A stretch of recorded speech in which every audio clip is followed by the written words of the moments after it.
سلام. تا این ویدیو رو ندیدی به هیچ وجه گوشی موبایل نخر. من کیانوش تیاری هستم و تو این ویدیو قراره که چند تا کد تست به شما معرفی کنم که با استفاده از این کد تست ها بتونید گوشی موبایل خودتون رو در بخشای مختلف چک کنید و سلامت گوشی موبایل خودتون رو در اون بخش تضمین کنید. حتما تا آخر ویدیو همراه من باش، چون که قراره کلی نکات بهت بگم که در ملاحظه ساخت گوشی های موبایل تولید میشه و حتما چنل من رو سابسکرایب کن و زنگوله رو فعال کن که از ویدیوهای بعدی جا نمونی. خب اولین کد تستی که میخوام بهتون بگم و برای گوشی های شیائومی هستش اینه که شما وارد صفحه شماره‌گیر اصلی گوشیتون میشید. وارد صفحه شماره‌گیر اصلی گوشیتون شدید، اینجا کد ستاره مربع 6485 مربع ستاره رو وارد میکنی و کد 06 که اونجا کامل مشخص هستش. کد 06 که اینجا هستش شما سلامت باتری رو به شما میگه که سلامت باتری شما چقدر هستش و اینکه چقدر سلامت باتری دارید و اینکه گوشی شما سلامت باتریش خوب هستش یا نه. خب حالا میخوام یک سری چیزهای دیگه بهتون میگم که حتما مطمئنم به کارتون میاد، به خصوص در گوشی‌های شیائومی که الان در گوشی‌های سامسونگ هم باهاتون هست. خب گوشی‌های شیائومی، وارد تنظیمات گوشیتون میشید. وارد تنظیمات گوشیتون شدید، درباره یک تلفن همراه میزنید، مثلا این میوای رو میزنید چند بار و برنامه توسعه دهنده برای شما فعال میشه که من قبلا برام فعال شد. اینجا که میای پایین روی چی؟ روی تنظیمات بیشتر کلیک میکنی که مربوط به این بخش هستش. تنظیمات بیشتر رو که کلیک میکنی میای پایین گزینه‌های توسعه دهنده. گزینه‌های توسعه دهنده رو میزنی و میتونی اینجا مربوط به هر بخشی رو که میخوای چک کنی و سلامت اون بخش مطمئن بشی که اون بخش گوشی سالمه یا سالم نیست. پس حتما این کار رو انجام بده، مطمئن باش که ضرر نمیکنه. روی گوشی‌های سامسونگی هم کافیه که برای اینکه گوشی موبایل خودتون رو تست کنید که من حالا اینجا کدش رو بهتون میگم، واردش صفحه شماره‌گیر اصلیتون میشید و کد مربع ستاره 06 مربع ستاره کد چی هستش؟ کد ستاره مربع 06 مربع ستاره رو میزنی و اینجوری از سلامت گوشی که میتونی این بخشا رو چک، میتونی تاچ سمپلیت گوشی موبایل تو چک کنی، میتونی صفحه نمایش گوشی موبایل تو چک کنی، میتونی ویبره گوشیت رو چک کنی که آیا گوشیت ویبرش کار میکنه یا نه. میتونی حسگراش رو چک کنی، مثل حسگر چی؟ میتونی حسگراش رو چک کنی، میتونی دوربین موبایلش رو چک کنی که آیا دوربین موبایل سالمه یا نه. خب حالا میخوام توی ادامه ویدیو به یک سری نکات خیلی مهم بپردازم که حتما تا آخر ویدیو همراه من باش. راستی اگه تا اینجا اومدی و منو دنبال کردی، تا آخر این ویدیو همراه من باش، اون سابسکرایب لامصبم بزن که بریم واسه ادامه ویدیو. خب توی بخش ظاهری گوشی ما میبینیم که طراحی اونا خیلی برای ما جالب هستش و طراحی اولین معیار انتخاب ما در گوشی موبایل های امروزی هستش، به خصوص که گوشی های امروزی از طراحی به روز و نسبتاً قدرتمندی پشتیبانی میکنن، اما فریم دستگاه و جنس پشتی اون معمولاً از پلاستیک ساخته میشه که این پلاستیکا واقعا پلاستیکای ساده نیستن، پلاستیکایی هستن که از پلیکربنات ساخته شده، یعنی پلاستیکایی هستن که در مقابل گرما، فشار، خط و خش و دیگر عوامل محیطی که باعث صدمه زدن بهشون میشه خودشون رو مقاومت کردن و طی انجام یک سری مراحل یا گذراندن اونها تونستن به این سطح از کیفیت و قدرت برسن. معمولا گوشی‌هایی که جنس پشتی اونا از شیشه یا آلومینیوم ساخته میشه قدرت بیشتری دارن و میتونن در مقابل ضربات و خط و خش مقاومت بیشتری داشته باشن، به خصوص فریم گوشی‌ها که فریم گوشی‌های امروزی هم میبینیم که در مقابل ضربات و خط و خش هم میتونه چندین برابر از گوشی‌هایی که پلاستیکی هستن در مقابل اونها محافظت کنه و بتونه عملکرد خیلی خیلی خوبی رو از خودشون نشون بده.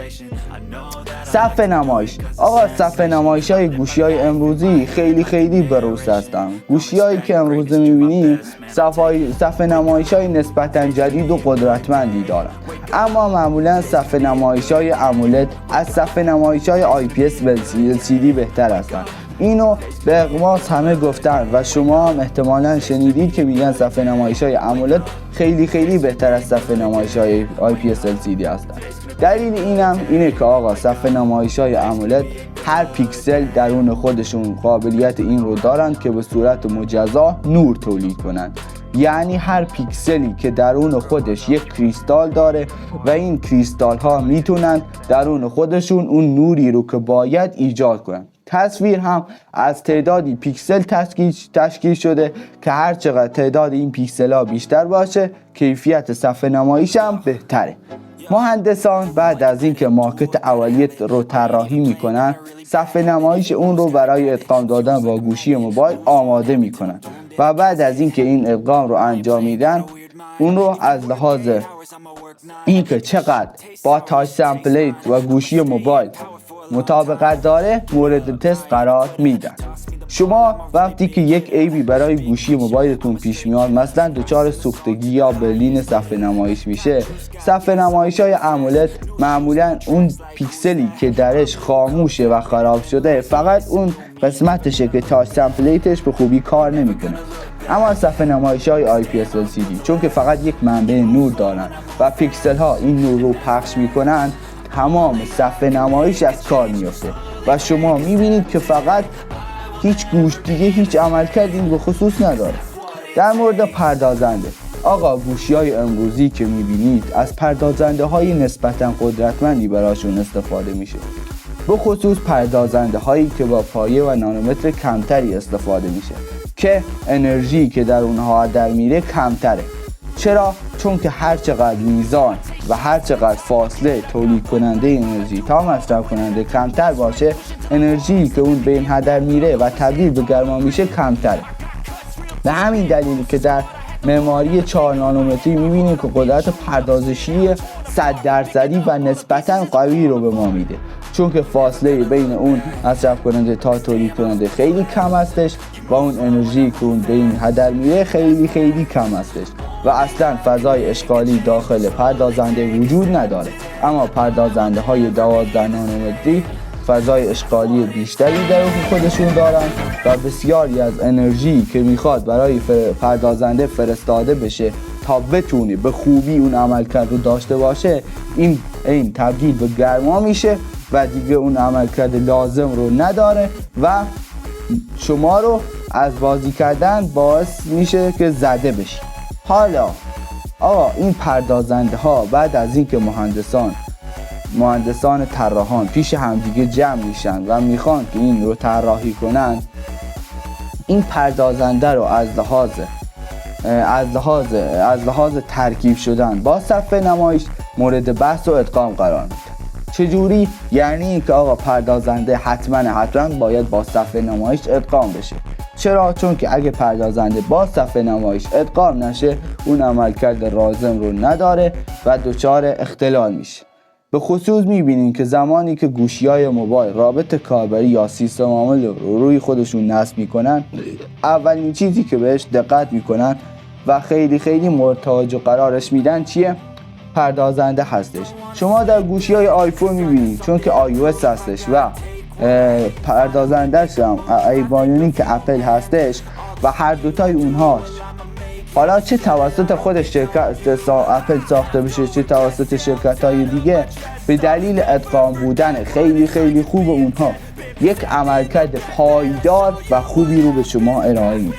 هر گوشی‌های موبایل امروزی هم از این قاعده مستثنا نیستن و مهندسان طراحی حتما باید این موضوع توجه کنن که گوشی موبایلشون رو زمانی که وارد بازار میکنن باید از لحاظ ادغام شدن و مچ کردن بهش خیلی توجه کنن و پردازنده رو با رابطه کاربری و اون سیستم عامل مورد نظر ادغام کنن که باعث میشه که گوشی شما عملکرد بی‌نقص و خیلی خوبی رو از خودش نشون بده که نمونه اونها گوشی‌های اپل یا همون آیفون هستن. اما گوشی‌های قدرتمند و میان رده‌های بازار و به خصوص گوشی‌های پرچم‌دارای شرکت‌های دیگه هم از این قاعده مستثنا نیستن و اونا هم نسبت به گوشی‌های خودشون واقعا قدرتمند هستند و میتونن با گوشی‌های بزرگ بازار مثل اپل و آیفون رقابت کنن. حالا میخوام در مورد چی بهتون میگم؟ در مورد باتری گوشی‌های موبایل جزو منابع اصلی گوشی حساب میشه، چون که اگه میزان و ظرفیت اون کم باشه اون انرژی لازم رو برای مصرف کننده ها نمیتونه ذخیره کنه و شما در کارکرد روزانه با کمبود باتری مواجه میشید که حتما باید بهش توجه کنید که باتری شما ظرفیت قابل قبولی داشته باشه. دوربین هم خیلی در گوشی‌های موبایل مونه. گول اعداد و ارقام پیکسل ها رو نخورید، اینا فقط یک سری بازی‌های تبلیغاتی هستند که بر سر ما در میآورند. هر چقدر تعداد این پیکسل ها یا هر چقدر تعداد این پیکسل هایی که هر چقدر که تعداد این پیکسل ها بیشتر باشه کیفیت عکسایی که گرفته میشه بهتره و میتونه عکسای خیلی خوبی رو به ما تحویل بده. شما در اکثر گوشی‌های موبایل امروزه میبینید که آقا گوشی که دارای لنز 12 مگاپیکسلی هستش از گوشی که دارای لنز 200 مگاپیکسلی هستش بهتره و عملکرد بهتری رو از خودش ارائه میده.